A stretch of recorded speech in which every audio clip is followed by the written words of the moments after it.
Wakaf sebagai sumber penerimaan keuangan negara. Lingkup materi. 1.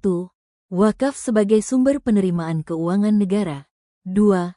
Praktik pengelolaan wakaf pada masa Rasulullah Shallallahu Alaihi Wasallam. 3. Kebijakan pengelolaan zakat pada masa Khulafaur Rasyidin. 4. Implikasi wakaf di Indonesia. 5. Perbandingan wakaf sebagai keuangan negara. 6. Wakaf klasik dan kontemporer. Secara etimologis, wakaf berasal dari kata bahasa Arab wakofa yang berarti menahan, berhenti, atau diam. Dalam konteks syariah, wakaf berarti melepaskan kepemilikan harta yang didedikasikan mauquf dari orang yang melakukan wakif kepada Allah, sehingga apapun yang dihasilkan dan didapatkan dari mauquf hanya bertujuan untuk kepentingan agama dan tujuan kemanusiaan. Selanjutnya, 3 karakteristik utama wakaf yang harus dipahami. Yang pertama, abadi. Harta wakaf bersifat permanen dan tidak habis atau hilang penggunaannya, sehingga manfaatnya bisa terus-menerus dirasakan secara berkelanjutan. Contohnya, wakaf tanah untuk masjid, pesantren, atau sekolah yang dimanfaatkan selama bertahun-tahun tanpa mengurangi nilai pokok tanah tersebut, sehingga pahalanya pun terus-menerus mengalir. Yang kedua, tidak dapat dibatalkan. Setelah wakaf dilakukan, orang yang mewakafkan tidak dapat mencabut atau membatalkan wakaf.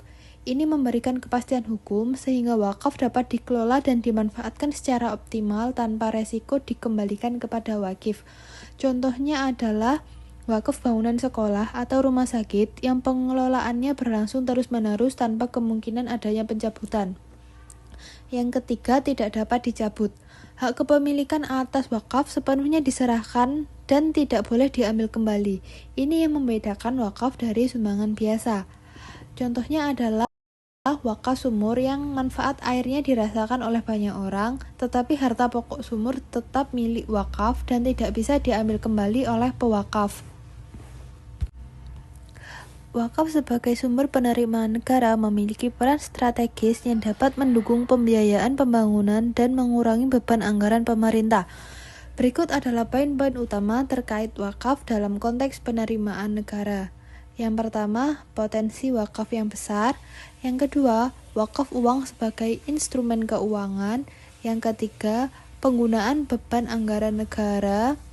Yang keempat, penerapan di negara-negara Islam. Yang kelima, pengelolaan dan regulator. Yang keenam, peran wakaf dalam ekonomi syariah dan keberlanjutan fiskal. Menurut Badan Wakaf Indonesia (BWI), jenis wakaf ini dibagi lagi menjadi 3. Yang pertama, wakaf khairi, wakaf yang digunakan untuk kebaikan yang terus-menerus dan tahan lama. Contohnya seperti masjid, sekolah, rumah sakit, sumur, dan lain sebagainya. Yang kedua, ada wakaf ahli, wakaf yang kebermanfaatannya ditujukan untuk keturunan wakif. Contoh wakaf ahli yang terkenal adalah kisah Abu Talhah yang berwakaf berupa kebun kurma di Bairoha. Yang ketiga, ada wakaf musytarak, di mana wakaf yang manfaatnya ditujukan untuk 2 pihak sekaligus, yaitu keturunan wakif atau wakaf ahli dan masyarakat umum atau wakaf khairi. Selanjutnya, praktik pengelolaan wakaf pada masa Rasulullah Shallallahu Alaihi Wasallam. Praktik pengelolaan wakaf pada masa Rasulullah Shallallahu Alaihi Wasallam telah menunjukkan prinsip wakaf produktif dan pengelolaan yang berkelanjutan. Praktik wakaf pada masa Rasulullah Shallallahu Alaihi Wasallam. Yang pertama, aset wakaf dipertahankan sebagai modal pokok. Yang kedua, hasil wakaf disalurkan untuk kepentingan sosial dan agama. Yang ketiga, pengelolaan yang memperbolehkan pemanfaatan hasil dengan prinsip tidak menimbun kekayaan. Yang keempat, wakaf bersifat produktif dan berkelanjutan untuk kesejahteraan umat. Kebijakan pengelolaan wakaf pada masa Khulafaur Rasyidin. Yang pertama, Abu Bakar As-Siddiq. Abu Bakar As-Siddiq menjadi salah satu sahabat Rasulullah yang meneladani ajaran ini dengan mewakafkan sebidang tanah di Mekah untuk kemaslahatan umat dan sebagai tempat tinggal bagi keturunannya. Yang kedua, ada Umar bin Khattab. Kisah wakaf tanah Khaybar oleh Umar bin Khattab menjadi tonggak penting dalam sejarah wakaf Islam. atas nasihat Rasulullah SAW. Ketiga, Utsman bin Affan. Utsman bin Affan mewakafkan sumur rumah di Madinah yang sebelumnya dimiliki oleh orang yang menjual air dengan harga tinggi. Namun setelah Utsman bin Affan itu membeli sumur tersebut dengan hartanya sendiri, Utsman mewakafkannya agar bisa digunakan bebas oleh kaum muslimin. Tindakan ini menunjukkan keikhlasan dan kepedulian Utsman terhadap kesejahteraan umat. Wakaf sumur rumah itu menjadi contoh nyata pemanfaatan harta untuk kemaslahatan umum serta menjadi amal jariah yang pahalanya itu terus mengalir. Dan yang keempat ada Ali bin Abi Thalib. Jadi Ali bin Abi Thalib itu merupakan khalifah keempat dan menantu Rasulullah SAW. Beliau dikenal sebagai sosok dermawan yang peduli terhadap kesejahteraan umat.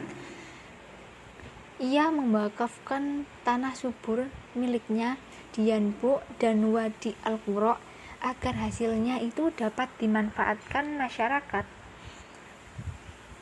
Wakaf ini menjadi bukti pemahamannya terhadap nilai wakaf sebagai ibadah dan pemberdayaan ekonomi umat.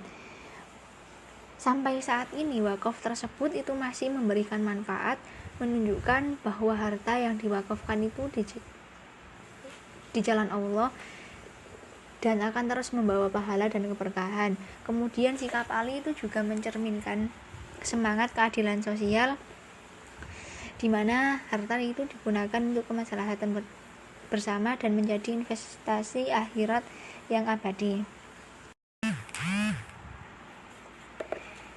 Implementasi wakaf di Indonesia. Yang pertama ada regulasi peraturan perundang-undangan. Pada awalnya, peraturan di Indonesia itu hanya mengatur wakaf atas benda tidak bergerak untuk kegiatan ibadah. Namun seiring berkembangnya kebutuhan masyarakat, regulasi wakaf itu diperluas agar dapat dimanfaatkan secara produktif. Ini diwujudkan melalui Undang-Undang Nomor 41 Tahun 2004 tentang wakaf dan Peraturan Pemerintah Nomor 42 Tahun 2006 sebagai aturan pelaksanaannya. Kemudian kedua, regulasi tersebut itu menegaskan bahwa wakaf tidak hanya bernilai ibadah, tetapi juga berperan dalam pemberdayaan sosial dan peningkatan kesejahteraan umat. Kemudian wakaf produktif. Jadi wakaf produktif adalah pengelolaan harta wakaf agar dapat menghasilkan keuntungan berkelanjutan untuk kepentingan umat. Harta wakaf itu bisa berupa benda bergerak seperti uang maupun logam mulia, maupun benda tidak bergerak seperti tanah dan bangunan. Surplus dari pengelolaannya itu digunakan untuk membiayai kebutuhan sosial seperti biaya pendidikan dan untuk biaya kesehatan. Jadi secara hakikat wakaf bersifat produktif karena manfaatnya baru tercapai jika harta wakaf dikelola dan memberikan hasil. Contoh awalnya itu yang sudah dijelaskan pada sebelumnya pada wakaf Umar bin Khattab atas kebun di Khoibar yang hasilnya itu dimanfaatkan untuk masyarakat luas. Namun sayangnya di Indonesia wakaf masih sering dipandang sebatas aset tidak produktif seperti tanah kuburan, masjid, sehingga potensinya belum tergarap maksimal. Kemudian juga ada macam-macam wakaf produktif seperti wakaf uang, ada wakaf saham dan sertifikasi. Wakaf klasik. Beberapa ulama memiliki perbedaan pendapat dalam memandang dan mendefinisikan wakaf klasik. Yang pertama, menurut Abu Hanifah, kegiatan wakaf termasuk kegiatan menyedekahkan nilai manfaat karena harta wakaf merupakan milik wakif sepenuhnya. Dan apabila kemudian hari wakif meninggal, maka harta tersebut milik ahli warisnya. Kedua, menurut Imam Maliki, Harta wakaf tidak akan berpindah ke pemilikan, yang berpindah hanya nilai manfaatnya dengan batas waktu yang telah disepakati dan tidak diperbolehkan menjadi milik tertentu selamanya. Wakaf kontemporer. Wakaf kontemporer adalah konsep wakaf yang diterapkan dalam konteks zaman modern dengan mempertimbangkan perkembangan sosial, ekonomi, dan teknologi. Sehingga saat ini, upaya pengembangan wakaf dilakukan secara optimal dengan pengelolaan profesional produktif untuk mencapai hasil nyata dalam kehidupan masyarakat dengan hasil yang sangat progresif. Hukum Islam wakaf klasik dan kontemporer.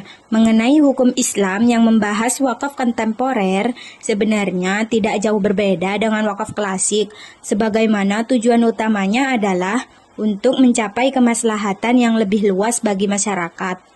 Tata kelola wakaf klasik dan kontemporer.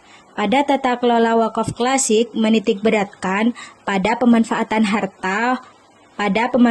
harta wakaf yang sesuai syariat Islam dan menjaga keutuhan aset wakaf tersebut sehingga pengelolaan hartanya dalam bentuk masjid, tempat belajar, Al-Quran, sedangkan perkembangan wakaf kontemporer terletak pada inovasi